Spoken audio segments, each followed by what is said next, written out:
Welcome back viewers, आप देख रहे हैं आपका प्रोग्राम कहानी कुर्सी की। मैं सौरभ शर्मा आपके साथ, सारे मेहमानों के साथ हर्षवर्धन त्रिपाठी जी, विजय त्रिवेदी जी, अवधेश कुमार जी, समीर चौगांवकर साहब सब हैं। अब जरा हरियाणा की हम लोग बात करते हैं। हरियाणा में कांग्रेस पार्टी और आम आदमी पार्टी के बीच गठबंधन होना था। आप कहेंगे मैं था शब्द क्यों इस्तेमाल कर रहा हूं, तो उसकी वजह आपके सामने आ जाएगी। अभी तक ये गठबंधन हुआ नहीं। 32 लोगों की लिस्ट निकाल चुकी है कांग्रेस पार्टी। अभी तक हालांकि उस लिस्ट में एक दो जगह ऐसी होंगी जहां जिसका दावा कर रही थी आम आदमी पार्टी अपना, लेकिन बाय एंड लार्ज उसकी वजह से नहीं टूटा है, या उसकी वजह से कि लिस्ट आ गई इस वजह से अवरोध नहीं है गठबंधन में। प्रॉब्लम यह है कि भूपेंद्र हुड्डा, दीपेंद्र हुड्डा वो नहीं चाहते कि किसी भी कीमत पर हम सीट शेयरिंग करें। वो इतने कॉन्फिडेंट हैं, उनको लगता है कि हम जीत रहे हैं चुनाव, आप क्यों खाम में किसी को सीट दे रहे हैं। उन्होंने अपनी शिकायत जो है बताया जाता है सोनिया गांधी तक पहुंचाई है। अच्छा, अब ये समझौता होगा, ये ब्रेन चाइल्ड है राहुल गांधी जी का। राहुल गांधी चाहते हैं कि हमारा अलायंस हो आम आदमी पार्टी के साथ। आम आदमी पार्टी का कोई बहुत स्टेक नहीं है ना, वो बहुत कुछ ज्यादा मांग रहे हैं। 90 सीट की विधानसभा है, वो 5 से 7 पर आजकल संतुष्ट बताए जाते हैं। ये 2-3 से ज्यादा देना नहीं चाहती कांग्रेस पार्टी। अब होगा कि नहीं होगा, अब ये इसी पर सवाल उठ गया है। अब अभी तक जो बात हमारे बीच में चलती थी, आम आदमी पार्टी के जो संगठन के इंचार्ज हैं मेन, संदीप पाठक, उन्होंने प्रेस कॉन्फ्रेंस में ये बात कह दी। उन्होंने कहा कि जो लोग हमको बहुत कमजोर मान रहे हैं ऐसी गलती ना करें, हम हरियाणा में अच्छा करेंगे और हमारी ताकत सभी 90 सीटों पर लड़ने की, और अब हम उसकी तैयारी कर रहे हैं। तो एक तरीके से उन्होंने इसका ऐलान कर दिया कि गठबंधन अब नहीं हो रहा है। संदीप पाठक की बात आपको सुनाऊंगा। सुनीता केजरीवाल जी की वाइफ जो है, केजरीवाल जी जेल में है, सुनीता केजरीवाल आज पहली बार हरियाणा में प्रचार करने के लिए गई, और वहां वो प्रचार करेंगे मैं आपकी बहन और हरियाणा की बहू।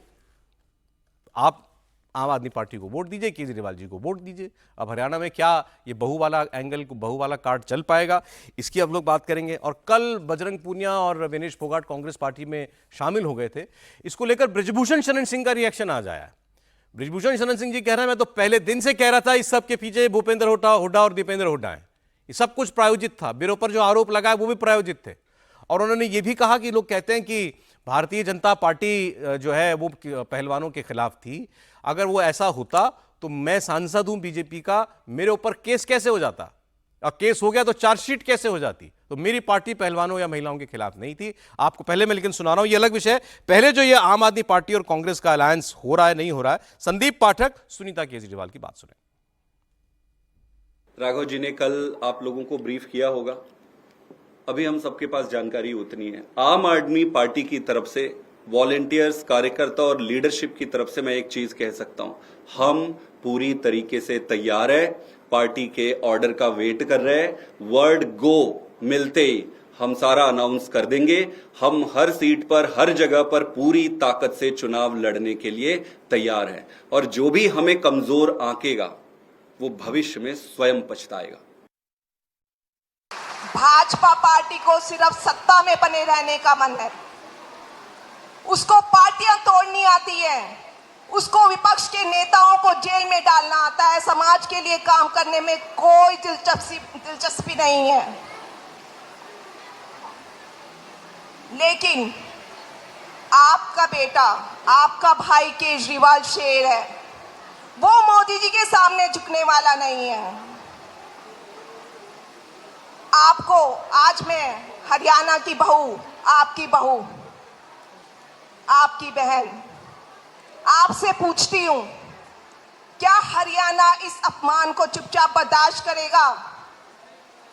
आपके बेटे ने हरियाणा का पूरे देश और दुनिया में नाम रोशन किया है, क्या आप सब चुपचाप बैठे रहेंगे? क्या आप अपने बेटे का साथ नहीं देंगे? सुनीता जी ने देखा, आपने बिल्कुल नेताओं की तरह बात किया। उन्होंने हर्षवर्धन जी, अलायंस पता नहीं होगा कि नहीं होगा। नहीं, एक तो अच्छा है कि मतलब अरविंद जी की कमी नहीं खलने दे रही सुनीता जी, वो बढ़िया।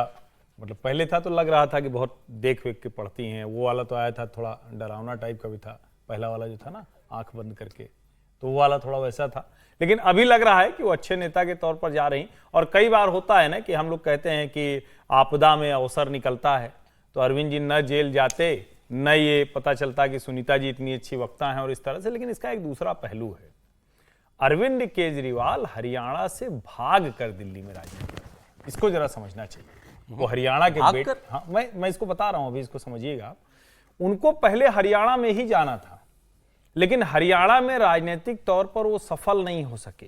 हरियाणा की उनकी यूनिट 2 बार प्रयास करने के बाद कोई कहें कि प्रभाव नहीं दिखा सकी। और आपको याद होगा कि स्वाति के जो पूर्व पति नवीन जय हिंद, वो वहां की इकाई के अध्यक्ष थे। बाद में उन्होंने अरविंद केजरीवाल से भी नाता ही तोड़ लिया, कहे ये आदमी ठीक नहीं। अरविंद केजरीवाल को दिल्ली में सफलता मिल गई, उसके बावजूद हरियाणा में जितना दबाव बनना चाहिए था वो नहीं बना पाए। अभी कुछ वॉलंटियर की नई टीम उनको मिली तो पिछले 3-4 सालों में कुछ काम फिर से नए सिरे से खड़ा हो रहा है। तो हरियाणा का बेटा हरियाणा छोड़ सब जगह रहता है, ये भी समझिए। हरियाणा का बेटा हरियाणा में सफल नहीं है और हरियाणा में कभी अरविंद केजरीवाल और आम आदमी पार्टी की राजनीति को कभी समर्थन लेकिन मान अपमान तक पहुंच गई है। नहीं, वो कहें लेकिन पहले मानेंगे तब ना भाई। वो पहले मान ले अगर बेटा है तब तो मतलब हुड्डा जी को नहीं मानेंगे, शैलजा जी को नहीं मानेंगे, खट्टर जी को नहीं मानेंगे, नायब सिंह सैनी को नहीं मानेंगे। तो कई लोग हैं। मुझे लगता है कि ये बेटा थोड़ा विदेश चला गया, एनआरआई टाइप हो गया, तो दूसरे देश में अलायंस नहीं हो रहा। कांग्रेस नहीं करना चाहती है अब केजरीवाल जी की पार्टी के साथ अलायंस। कांग्रेस ओवर कॉन्फिडेंस में है या ठीक है उसका मानना कि हम अपने दम पर जीतेंगे? नहीं, मुझे लगता है कांग्रेस अगर नहीं करती है तो उसका दूरदर्शी फैसला है, क्योंकि दिल्ली के भी चुनाव आ रहे हैं। अब 10 साल के अरविंद केजरीवाल की सरकार 10 साल से ज्यादा की हो चुकी है, एक बार तो उनके साथ वो बनाया ही था। तो उस लिहाज से, और देखिए अभी जो काम हुआ है, राजेंद्र पाल गौतम को जिस तरह से कांग्रेस ने शामिल कराया, तो कांग्रेस चाहती नहीं। राजेंद्र पाल गौतम आम आदमी पार्टी दिल्ली सरकार के मंत्री थे, हटाए गए क्योंकि देवी देवताओं पर अभद्र टिप्पणी की थी। वो कांग्रेस में आ गए और जाते जाते क्या कह गए, कहे वो मनुवादी पार्टी है आम आदमी पार्टी। अब कांग्रेस का नेता अगर वो मनुवादी कह रहा है आम आदमी पार्टी को, तो मुझे लगता है कांग्रेस ने तय करके किया, वो चाहती गठजोड़ टूटे तो उसके माथे ना आए। और केजरीवाल की पार्टी चाहेगी किसी तरह। समीर जी, कैसे शतरंज की गोटियां बैठाई जा रही है हरियाणा में? देखिए, अगर लोकसभा चुनाव अगर देखेंगे तो जो कुरुक्षेत्र की एक सीट दी थी आम आदमी पार्टी को कांग्रेस ने, भूपेंद्र हुड्डा उसके लिए भी तैयार नहीं थे। भूपेंद्र हुड्डा ने विरोध किया था कि कांग्रेस को सभी सीटों पर चुनाव लड़ना चाहिए, आम आदमी पार्टी से गठबंधन मत करो। 2019 में जब आम आदमी पार्टी लड़ी तो सिर्फ 50 से 58 हजार वोट मिले थे आम आदमी पार्टी को। लेकिन अगर 2024 का देखोगे तो 5.5 लाख वोट मिले हैं, लगभग 4%, 3.75% का वोट मिला है और 4 विधानसभा पे आगे रही है। हुड्डा का दर्द दूसरा है। देखिए, जब अशोक तंवर कांग्रेस के नेता हुआ करते थे तो वो आम आदमी पार्टी में चले गए थे और अरविंद केजरीवाल ने लगातार भूपेंद्र हुड्डा पर व्यक्तिगत हमले किए। भारतीय जनता पार्टी का तो जिक्र उन्होंने किया भ्रष्टाचार का, लेकिन 2004 से लेकर 2014 तक जो भूपेंद्र हुड्डा का कार्यकाल रहा था, उसको सबसे भ्रष्ट आदमी बताते रहे अरविंद केजरीवाल। वो कहते रहे कि हुड्डा के जिसके ऊपर परछाई पड़ती है वो आदमी भ्रष्ट हो जाता है, उससे दूर रहना। राहुल गांधी का था, उनकी माताजी के लिए भी बोला, सोनिया गांधी के लिए। राहुल गांधी नहीं बोला, उसने सबके बारे में बोला, इसमें कोई दो राय नहीं अरविंद केजरीवाल का। लेकिन भूपेंद्र हुड्डा का यह कहना है कि हरियाणा के अंदर में इतने मजबूत है कि अरविंद केजरीवाल लगातार मेहनत करने के बाद भी आज वहां पर इस हैसियत में नहीं आ पाए कि अपने एक उम्मीदवार को कांग्रेस की दम पर जितवा सके। भूपेंद्र हुड्डा का कहना है कि 10 साल का तो शासन रहा है वहां पर भारतीय जनता पार्टी का, और जिस तरीके से भूपेंद्र हुड्डा ने वहां पर मेहनत की संगठन के स्तर पर, उन्हें लगता है कि अब हम पूर्ण बहुमत की सरकार बनाने की स्थिति में है। और भूपेंद्र हुड्डा ने अपने नेतृत्व से कहा है कि अब पहली बार चुनाव होगा कि कांग्रेस सबसे ज्यादा सीटों के साथ हरियाणा में सरकार बनाएगी और भारतीय जनता पार्टी सबसे कम सीटों पर। त्रिपाठी जी कह रहे थे, उस पर भी हमको चर्चा करनी चाहिए। अभी दिसंबर में दिल्ली का इलेक्शन है, विधानसभा दिसंबर। अब आप अक्टूबर में तो अलायंस करोगे कांग्रेस से और फिर एक दूसरे को गालियां दोगे दिसंबर में। 2 ही महीने का तो अंतर है। इसमें एक लाइन जोड़ दो सर, मैं इसके पीछे दिसंबर की बात कर रहे हैं। दिसंबर में ही है ना चुनाव दिल्ली में। लेकिन अभी तो अगले वाले चलिए अगले साल। लेकिन लोकसभा में तो साथ चुनाव हो रहे थे, तब भी अलग अलग लड़े थे। पंजाब में अलग था, लोकसभा दिल्ली में अलग तरीके से लड़ रहे थे। फर्क नहीं पड़ता। नहीं, मैं तो आपको वो उदाहरण बता रहा हूँ कि आप उनकी चिंता वो करते हो। तो राहुल गांधी का जो कहना है ना सर गठबंधन का, 2-3 एक कारण इंपॉर्टेंट। सबसे बड़ा कारण है कि पंजाब में आम आदमी पार्टी की सरकार है, हरियाणा का जो एरिया पंजाब से जुड़ा हुआ है, वहां आम आदमी पार्टी का थोड़ा संगठन मजबूत है। तो राहुल गांधी का और केंद्रीय नेतृत्व का यह कहना है कि भाई ऐसा ना हो कि 4 सीटें हम न दे और 8 सीटें आम आदमी पार्टी का हार जाए। इतना दम है आम आदमी पार्टी में? उन्हें लग रहा है कि हो सकता है ऐसा ना हो, भाई जीत का मार्जिन 1000, 1500, 2000 जहां सीटों का है, अगर आम आदमी पार्टी 4 सीटों पर लोकसभा चुनाव में आगे थी ना, अगर लोकसभा चुनाव के हिसाब से परिणाम कन्वर्ट होंगे तो 4 सीट आम आदमी पार्टी जीतने वाली विधानसभा की। तो यह लग रहा है कि कहीं ऐसा ना हो कि 6-8 सीटें हम इनके कारण हार जाए। उनकी वजह से 4 सीटें अगर देखें, हम 10 सीटें जीत सकते हैं ज्यादा, तो राजनीतिक समझदारी इसी में है कि आप 2 सारे पार्टियां गठबंधन करती लग रहा है कि वैसे ही 60 जीत जाएंगे। वो कांग्रेस को लग रहा है, कांग्रेस का ओवर कॉन्फिडेंस है। और आम आदमी पार्टी 7-8 मंत्री पर अब लड़ रही है। कांग्रेस जो है, नहीं देखिए ऐसा है, कांग्रेस जो है आम आदमी पार्टी से गठबंधन। एक बात कह दूं, रिकॉर्ड की बात, प्रदेश इकाई का नहीं है। फरवरी 25 में, मैं दिसंबर कह रहा था, फरवरी 25। मैं तो ये कह रहा हूँ कि वो तो एक ही साथ चुनाव में भी अलग अलग है कि ये जो कांग्रेस का निर्णय है कि आम आदमी पार्टी से बात करिए, गठबंधन करिए, ये प्रदेश इकाई का है ही नहीं, ये सेंटर इकाई का है, जिसकी इस समय रणनीति किसी प्रकार भाजपा नरेंद्र मोदी को हराना है, उसके लिए सभी पार्टियों को जोड़ रही है। बाकी भूपेंद्र सिंह हुड्डा तो किसी के साथ गठबंधन करने के पक्ष में नहीं है, हरियाणा की इकाई नहीं है, तो अब तो निर्भर इस पर करेगा ना कि सेंटर जो है, पार्टी जो है, जो केंद्रीय नेतृत्व है, वो क्या हस्तक्षेप करती है। इस समय की परिस्थिति में जो आप बता रहे हैं, देखिए अभी तक कांग्रेस ने अपने 28 में से 28 पूर्व विधायकों को टिकट दे दिया है, तो इसमें तो विद्रोह का कोई संभावना नहीं थी। दो पहले लड़ने वाले थे उनको भी दे दिया है, तो अभी वो हुआ नहीं है। आगे जब वो टिकट बटेगी उसके बाद दिखाई देगा कि यहाँ अलायंस तो सर समाजवादी पार्टी से भी होना था। एक सीट, वो तो एक सीट दे रहा है। हाँ, अखिलेश यादव समाजवादी पार्टी माकपा भाकपा के साथ भी था। मैं इसलिए कह रहा हूं कि वो एक सीट भी देने को तैयार नहीं है कांग्रेस। नहीं, लेकिन क्यों? आप ये दीपेंद्र हुड्डा का स्टेटमेंट है ऑन रिकॉर्ड कि कोई जमीन नहीं है, कोई ग्राउंड नहीं है समाजवादी पार्टी का हरियाणा में, हमें कोई जरूरत नहीं है उनकी। अब इसके बाद अखिलेश यादव ने ट्वीट किया, हम मानते हैं हमारे या इंडिया अलायंस के किसी भी दल के लिए ये समय अपनी राजनीतिक संभावना तलाशने का नहीं है, बल्कि त्याग और बलिदान का है। तो उन्होंने त्याग किया है। तो यही कह रहा हूं ना कि ये जो इस समय चारों तरफ बना हुआ है, आप देख रहे हैं कि पश्चिम बंगाल में कांग्रेस खत्म हो गई, लेकिन ममता बनर्जी के खिलाफ खड़े होने के लिए तैयार नहीं है कि इनको हराना है। इसमें एक बात समझने की है ना कि राहुल गांधी जो है, मोदी को हराना तो अलग इशू है, अब जब होगा नहीं होगा, लेकिन वो अभी इंडिया ब्लॉक के एक सर्वमान्य नेता बनना चाहते हैं। उनकी मतलब नेशनल पॉलिटिक्स में इसको सब लेना चाहते हैं। और मुझे ये नहीं समझ में आई ये बात, मतलब मुझे जानकारी नहीं, समझ की बात नहीं है कि राहुल गांधी जी ने किससे बात की है।